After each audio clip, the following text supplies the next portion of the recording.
বাংলাদেশের কোচ নিয়োগের ক্ষেত্রে এত লেন্দি প্রসেস কেন মেনটেন করতে হয়? কারণ আমরা দেখেছি ইউরোপিয়ান ফুটবলে বিশেষ করে বার্সেলোনা বা রিয়াল মাদ্রিদের মতো দলগুলো যেখানে খারাপ করে সেখানে ইমিডিয়েট তাদেরকে চেঞ্জ করে দেওয়া হয় কোচ, এবং তাদের হাতে ফুটবলারদের মতো কিন্তু কোচদেরও মনে হয় হাতে থাকে পাইপলাইনের যে বিষয়টা। আমাদের দেশে এই প্রক্রিয়াটা এত ঢিলে ঢালা কেন? দেখেন, তাদের একাডেমির কোচ থাকে অনেক, তাদের আসলে কোচিং সিলেক্ট করার জন্য একটা কমিটি থাকে, ওখানে হাই প্রোফাইল কোচরা থাকে, হাই প্রোফাইল প্লেয়াররা থাকে, ম্যানেজমেন্টের মানুষ থাকে। ওই ধরনের হাই প্রোফাইল কোচ আমাদের দেশে আছে, ম্যানেজমেন্টে হাই প্রোফাইল প্লেয়ার আছে। তারা কিভাবে দেখতেছেন, তারা কিভাবে আনার জন্য কিভাবে প্রসেসটা করে। তাহলে এখানে একটা প্রশ্ন হয় কি না যে এই হাই প্রোফাইল কোচ বা প্লেয়ারদের মেইনটেইন করার জন্য যে হাই প্রোফাইল ম্যানেজমেন্ট থাকার কথা বাংলাদেশ ফুটবল ফেডারেশনে, সেইখানে অনুপস্থিত রয়েছে যে মানুষগুলো কাজ করছে? আসলে মাসবি অনুপস্থিত আছে, কারণ আপনি হাই কোয়ালিটির কোচ আনতে গেলে আমাদের দেশের টপ কোচ কারা, তাদের সঙ্গে কথা বলেন। যা আমাদের বাংলাদেশের টপ কোচ কারা, যারা এডুকেটেড। তারপর হচ্ছিল টপ প্লেয়ার কারা, কারা জানে ম্যানেজমেন্টের, যে কারা অর্গানাইজার। সব কিছু মিলে তো এইভাবে কোচ কালেক্ট করে।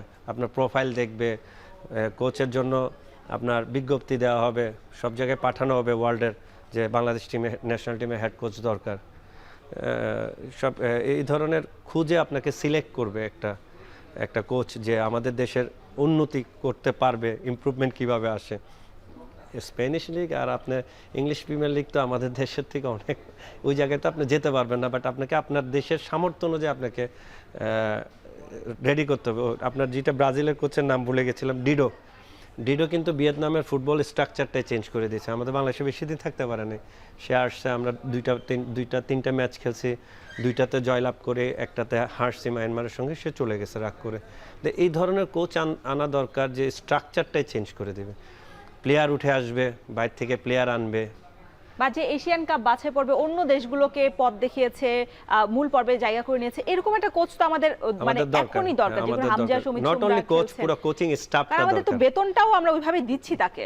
আমাদের কোচিং স্টাফটাই দরকার। আপনি দেখেন, আমাদের কোচিং স্টাফ যারা ন্যাশনাল টিমে আছে, তাদের একটা কোচিং স্টাফ আছে, 5-6 জন একটা গ্রুপ আছে। আমাদের 23-তে কিন্তু কোনো কোচিং স্টাফ সিলেক্টেড না, আন্ডার 20-তে সিলেক্টেড না, আন্ডার 17-এ সিলেক্টেড না। একটা কোচিং স্টাফ সিলেক্টেড থাকা উচিত 15-এ, 17-এ, 20-তে, 23-তে আর ন্যাশনাল টিমে।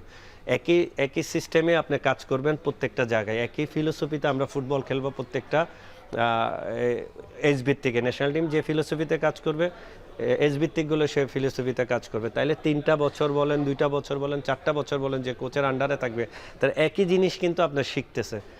এই কারণেই আমাদের উন্নতিটা হবে।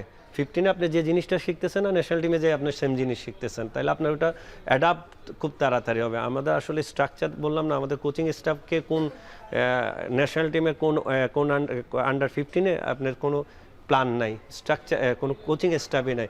একই যে 15 নিয়ে কাজ করতেছে, সে 17 নিয়ে কাজ করতেছে, যে 17 নিয়ে কাজ করতেছে, সে 23 নিয়ে কাজ করতেছে। তাহলে আপনি এখানে কোচিং ইমপ্রুভমেন্টের কোনো জায়গা রাখেন নাই। যারা এক্স ন্যাশনাল ক্যাপ্টেন ছিলেন, এক্স প্লেয়ার ছিলেন, যারা লাইসেন্স করছে, কোচিং লাইসেন্স করছে, তারা এখন সব এজ ভিত্তিক দলের কোচ। তাদের কোচিং স্টাফটাই পুরো ন্যাশনাল টিমের একটা গ্রুপ।